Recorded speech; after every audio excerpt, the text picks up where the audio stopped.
Hi class, this is 6.1 definition of a linear transformation, and I'll break it down to two videos because the first time it was a large file. We start with the definition. What's a linear transformation? It's a mapping that takes it from V, a vector space, to W, another vector space. It's like a function. It's called mapping for now, called T for transformation. So if you have a small v in V and a small w vectors, as you can see, we have V goes to W, or in short we say T of V equals W. That's pretty much what we are looking at as transformation. Now the V is called domain, and W will be called the co-domain.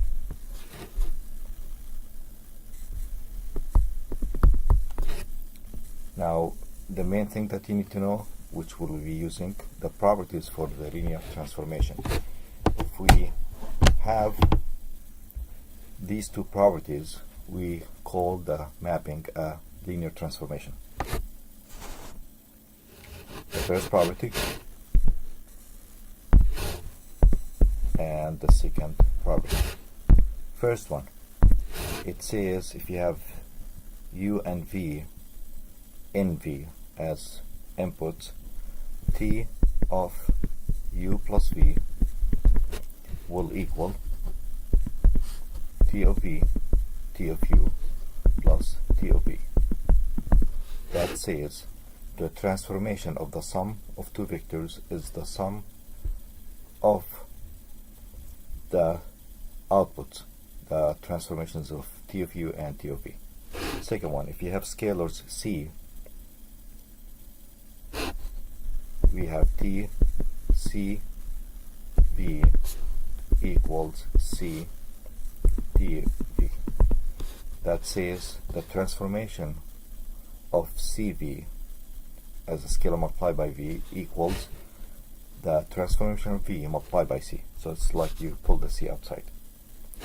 That's in short. As you can see, it's written above. I'm not going to write the whole thing. Second one. Here's some examples about mapping. We're going to go over number 1 and number 2. The first one talks about that A as a matrix of size n with real numbers gets mapped into the transpose of A. Let's see if this is a linear transformation. If it holds the two properties, it's going to be called linear transformation. So we want to test T of A plus B, and let's see what's going to end up with. By definition, this is my input A plus B, so I'm going to take A plus B and apply the transpose. Well, properties of transpose of a sum will give you A transpose plus B transpose.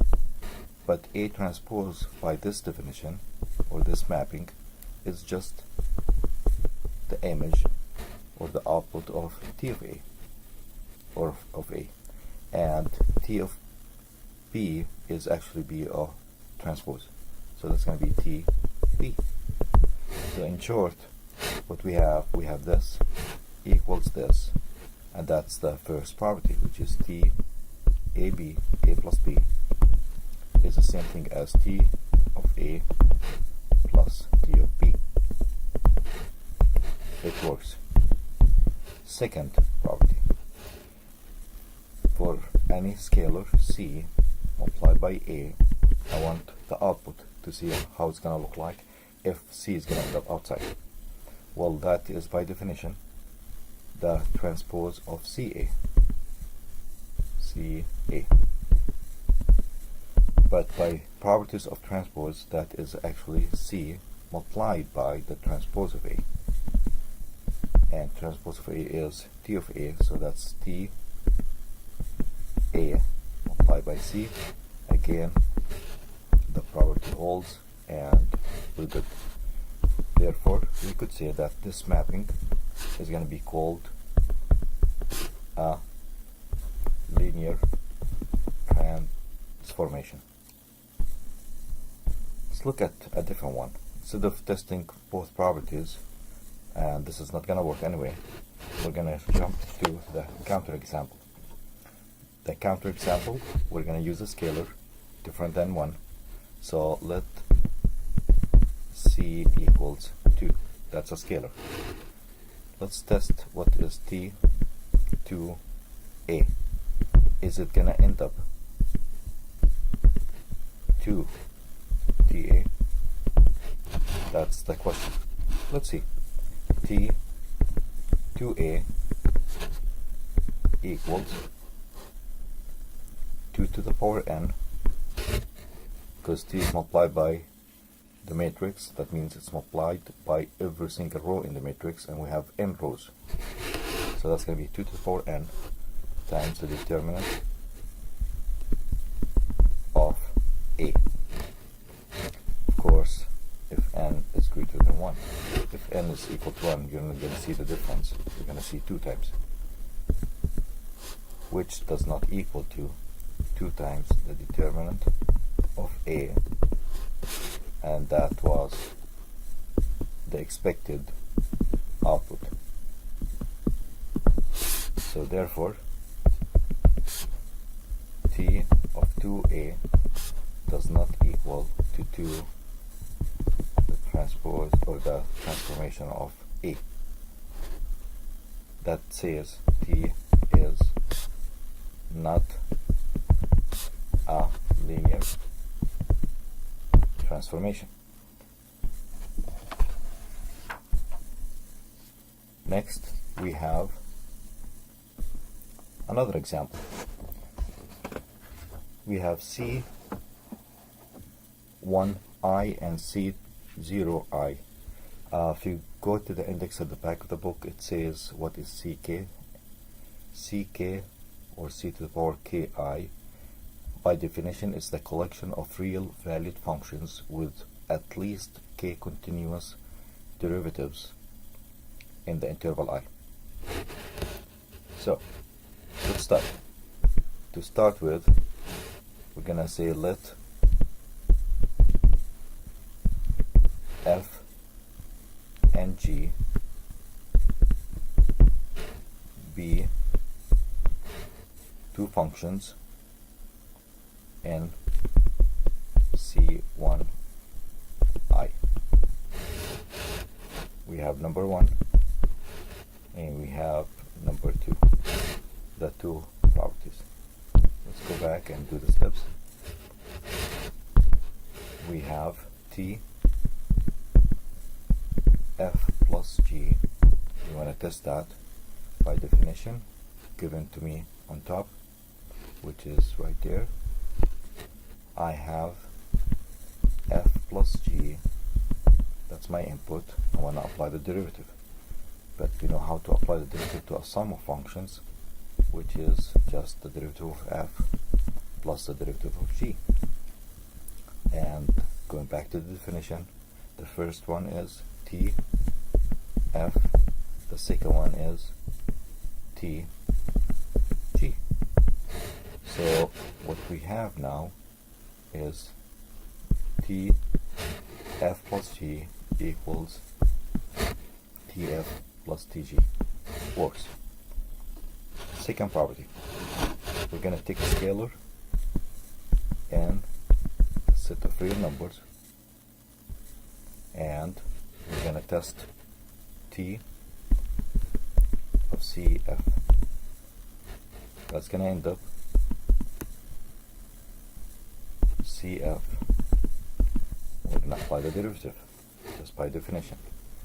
And if you have a function multiplied by a constant, you could just leave the constant up front and go after the function. That's C multiplied by f derivative, but f derivative by definition is Tf, so that's C times Tf. And now we have TCF equals CTF, which means also it works. From both 1 and 2 now, we could say that T is actually a linear transformation.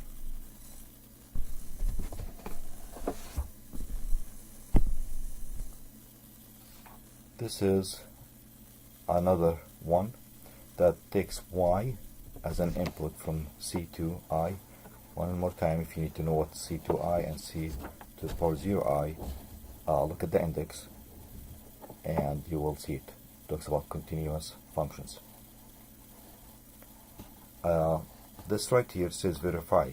When it says verify, that means it is. You just need to show the steps. So what we have here, we have T is taking us from C to I, just reading it in short, C to I, to C 0i, defined by T of y. Any y that you put in will give you the second derivative of y, and you just add the original y. That's the definition. We're gonna say now let y1 and y2 be elements in C to I, in my domain. And we have a scalar C in the set of real numbers. Looking at number 1, we have T y1 plus y2, and we want to see what this is going to take us to. That's going to end up the second derivative of your input plus the input as is, which is y1 plus y2 second derivative, and y1 plus y2 again as is, just by following the definition that is given to me, which is up right here. We know how to apply the derivatives to a sum of functions. So we have y1 second derivative plus y2 second derivative plus y1 plus y2. Now rearranging these inputs, we have the following. We have y1 second derivative plus y1. So I'm grouping this and this together, and I will group the y2's together. y2 second derivative plus y1 plus y2. Okay, let's fix that. y2 equals, and that is actually what we want. So we have T y1, T y1 equals y1 double prime plus y1 plus T y2, and that is what we want. This is exactly what we want for this. Number 2. Let's move on to number 2. So we're going to start with T scalar multiplied by y1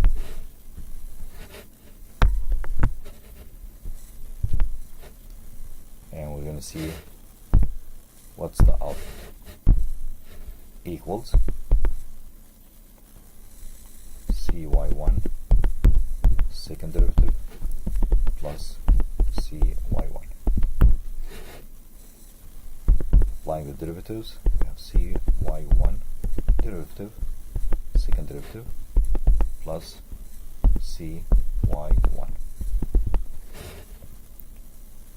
equals, take c out as a common factor, we have y1 second derivative plus y1 equals exactly what we want, which is c multiplied by t y1. So that says that t of c y1 is c times t y1. That also works. Therefore, we could say t is a linear transformation. Okay, let's move on. Here on page 6, I just have the theorem that is interesting and useful. If you have a mapping from T from V to W is a linear transformation, that will be combining both properties in one. This one says that transformation of the sum of C1V1 plus C2V2 is equal to C1TV1 plus C2TV2. If you notice here, we're using the scalar in property 2, and we're using the addition in property 1. So that's both in one. So, excuse me, you could use this instead of property 1 and 2 because it is actually property 1 and 2 combined.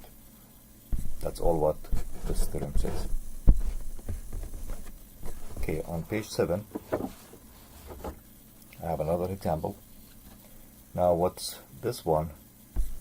It's different than functions. We're going from r to the third, r to the second, as you can see, which is interesting to know and something that you need to pay attention to. When it says from r to the third to r to the second, I just want to point out to the following. I want you to notice that you are going from this form somehow with a rule that is given. You're going to end up with 2. You don't eliminate the third, you just end up with a 2. The way it works, they're telling me what I need.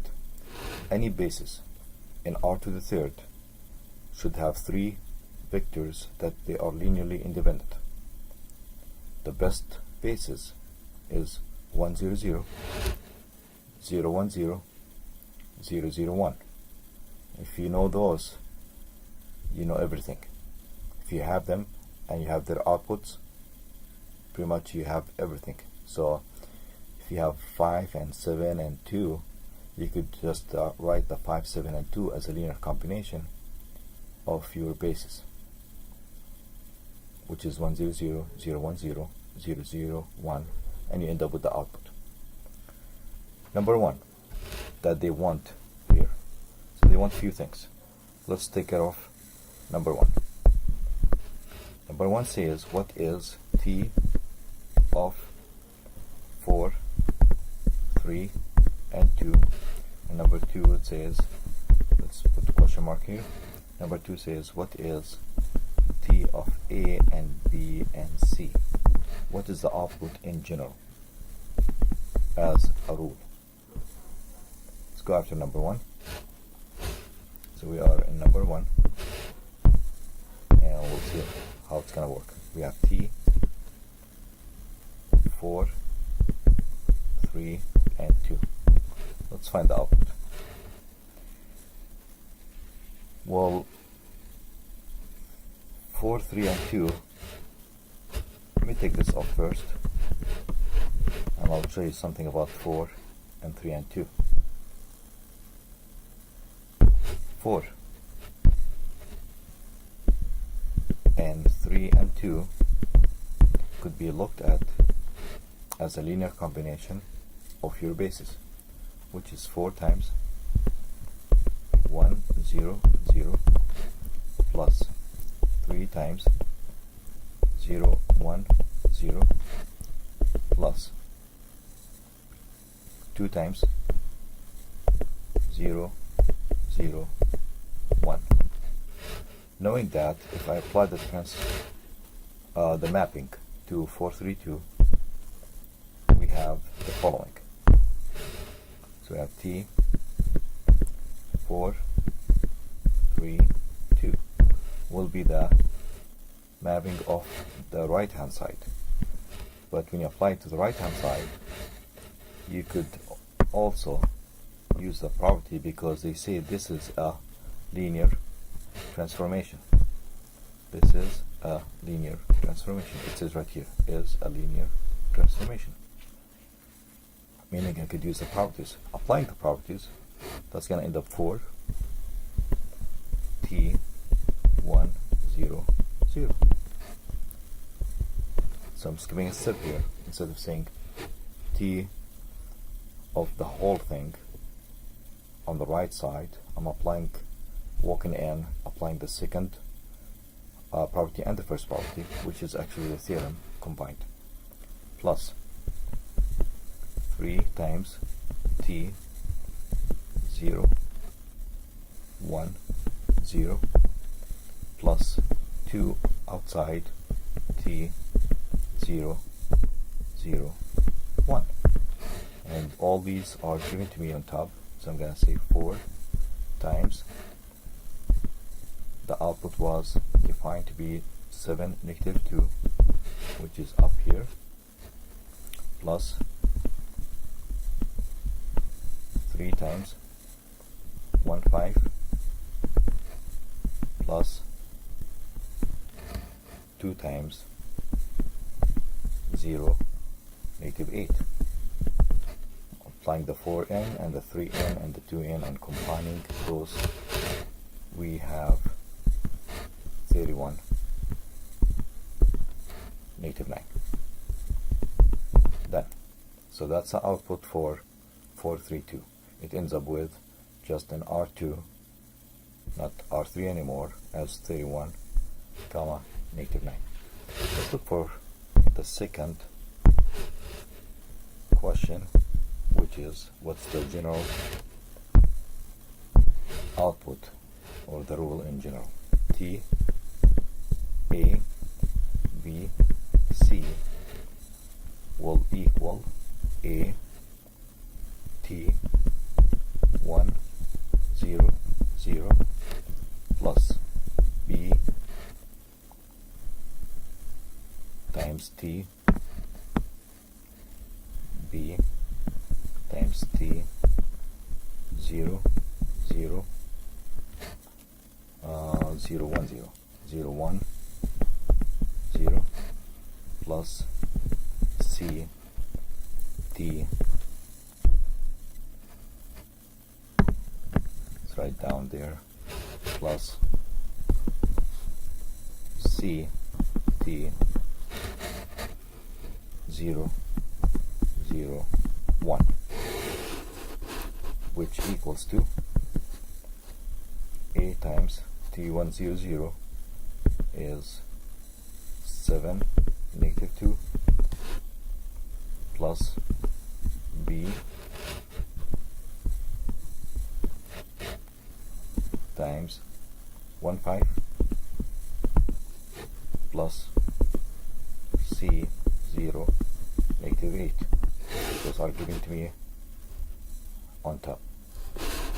If you rearrange, apply the AN, 7A and negative 2A, and you move on and add the first component together and the second component together, you end up with exactly in R to the second, as you can see in just a second. And here we go, 7A 7A plus B minus 2A plus 5B minus 8C. We're done. I included here the steps, which is of course in your book. Okay, I'm gonna stop right here to make the file 2 videos instead of 1, and we'll continue on page 8 out of 11.